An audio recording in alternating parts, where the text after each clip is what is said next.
শক্তি কিংবা ভয় দেখিয়ে নয়, ইনসাফ এবং উদারতা দিয়ে মানুষের মন জয় করতে দলের নেতাকর্মীদের প্রতি আহ্বান জানিয়েছেন বিএনপির ভারপ্রাপ্ত চেয়ারম্যান তারেক রহমান।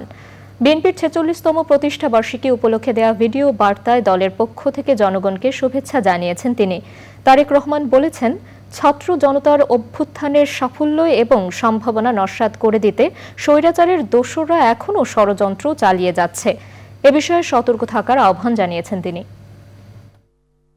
রাষ্ট্র, রাজনীতি, শিক্ষা, সংস্কৃতি, অর্থনীতি, জনপ্রশাসন, বিচার বিভাগ সকল ক্ষেত্রে দেশকে এক নৈরাজ্যকর অবস্থায় রেখে স্বৈরাচারী হাসিনা পালিয়েছে।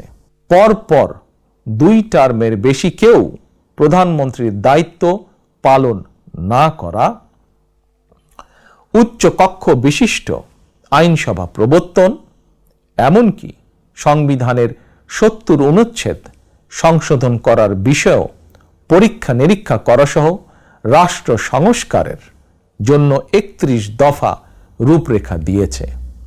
আমি মনে করি, আমাদের দল বিএনপি মনে করে, জনগণের কাঙ্ক্ষিত বাংলাদেশ গঠনের জন্য রাষ্ট্র ও রাজনীতি সংস্কারের বিকল্প নেই।